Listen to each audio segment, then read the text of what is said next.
very happy that we are here once again, and I want us to talk about two things.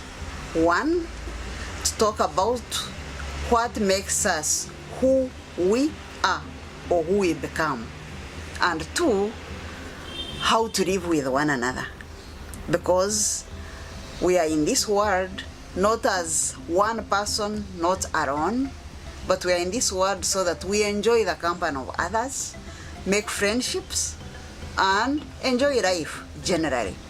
Now, we talked about conflict some time back. Conflict is bad, but conflict is actually not bad, because conflict is what will make you stand out so that we know that, oh, this is Mercy and she stands for these values. Because conflict then becomes the standard against which we measure each individual. I'm not saying though that we should go looking for conflict, no. Conflict would basically mean that we do different things differently, we think differently, and it gives us different actions or reactions. In drama, in theater, we use conflict a lot. Not that we are people who like to fight, no. But we put ourselves in different situations. We put those characters in different situations and make them ask, what if this one worked like this? But at the end of the day, we make sure that this conflict, we bring it to an end, what we call the resolution of the conflict. Now, today, the stories which I want to share with you are very interesting stories. One is about cats and hens. Cats and hens. If you have ever kept two of these animals, you'd know that sometimes a cat and a hen don't look eye to eye. Sometimes they live together and harmoniously, and each one does their own things. So cats and hens is a prey.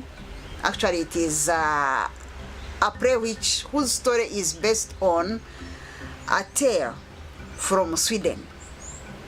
But the tale from Sweden was about a duckling. God, we still have kind people in this world. So the ugly duckling couldn't fit anywhere it went. And so it ended up, of course, being like eternally on travel, on the road to look for where it can go. The cat and the hen in this home, they gang together to keep away other newcomers to the home. The home is a home of a farmer, a lady who is farming. She rears cattle and she sells milk. So most of the time she's actually, after the milking in the morning, she takes the milk away to the market. When they milk again in the afternoon, the same business.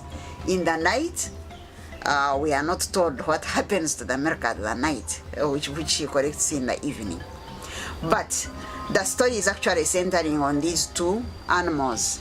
Yes, I'm saying cats and hens as a group of animals, but actually in the story we'll have one cat, one hen, and then of course there are other birds and other animals which keep coming in until the story ends.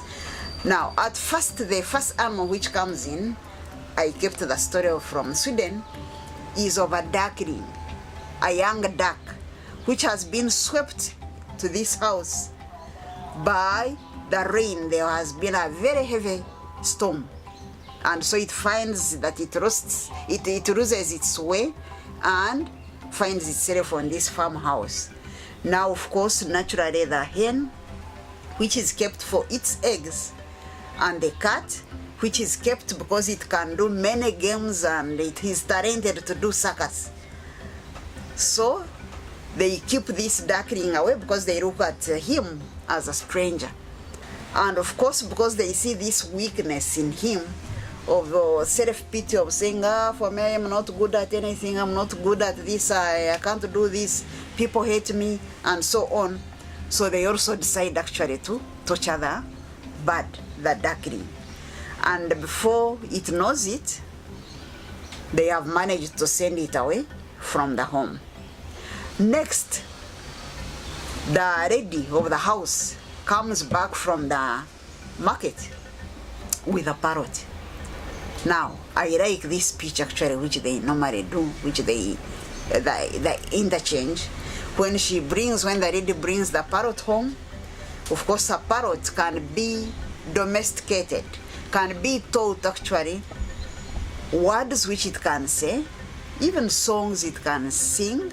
I'm not so sure if it can dance, but certainly a parrot is something which can be domesticated, is something which can be turned into what people want it to do. So this parrot, when it comes, and lady, as we said, she normally goes to the market to sell her milk and other things from the farm. So the parrot is left together with the hen and the cat. Now the hen and the cat consider themselves as the owners of this home. But remember, they are also domesticated. They are also have been given shelter by this farmer, the woman. But of course, since she's always not there, these are the new masters of the home. So they turn to parrot and say, "Parrot, what are you good at?" And because parrot is also clever, and of course, you know, a parrot can be trained to repeat things, so it also starts off teasing them. What will you win? What will you win? Shut up! My friend, don't play a fool with me. Don't play a fool with me. Remember, in this house, I am the master. And of course, the masters who now are used to the home, the hen and the cat, get annoyed that this parrot, this newcomer, seems to be having a lot of gezi.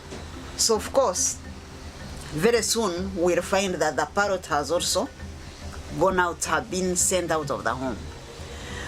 Then the third comer to the home is a monkey. Now the monkey comes, of course we know how monkeys come, especially these ones who love to jump from one tree top to the next. And they also first jump and then they stand on the tree branch and then look at you as if they are laughing at you, and then they jump again. So now this monkey comes to the garden, to the farmhouse, and he starts to harvest, to pick the different fruits, the pawpaws, the mangoes, the oranges, and it throws them in the house, where of course the cat and the hen are. And then of course when they go out and see that it's a monkey, at first they are afraid. And of course when the monkey comes in, it also now is more of an experienced guy than the cat, which has been used to circus shows and can have a few tricks, but the monkey has a lot of tricks. And of course the hen, the only job it has known is to lay eggs. Now before long, this monkey manages to turn the cat and the hen into dancers.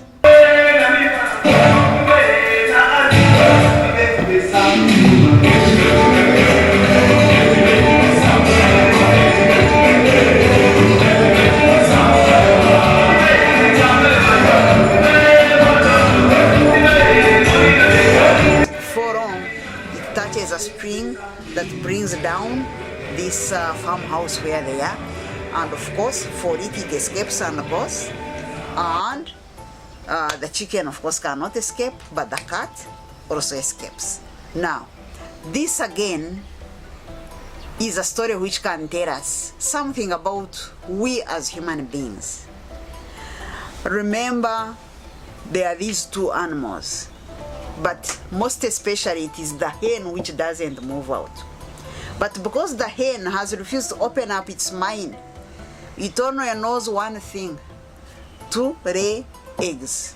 You lay the egg in the morning. This was a hen like the ones we keep in houses for commercial purposes. Some hens actually lay in the morning and in the evening, depending on how you feed them. But that is the only job which they know. Of course, you can tell already that that is exploitation. Then, of course, this cat, we knew that certainly the cat has moved out a bit to the circus shores, but it also has not been very far from this environment where the farm is. So it's also in a way exploited because it only goes out to the circus shores in order to participate in the show. While it has earned different certificates that it's proud of, but it has, and of course it takes the milk, maybe the money they earn, they buy milk for it, but it's also exploited.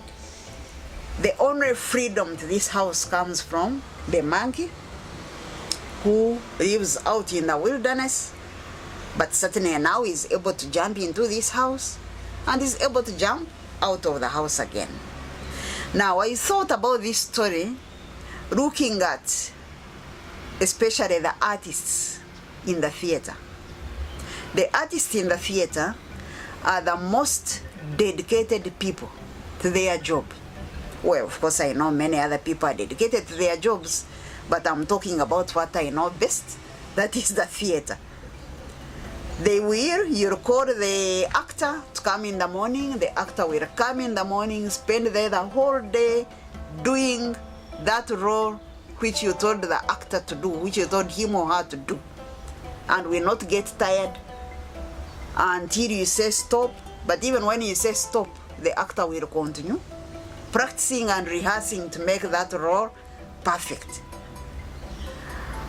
But normally, when you look at our artists, they go and make money for the producers, the promoters, the people who put up the show, but rarely do they make money for themselves. And rarely do they live this life on stage, because for them stage is home. And indeed stage is home, and they are happy to do that.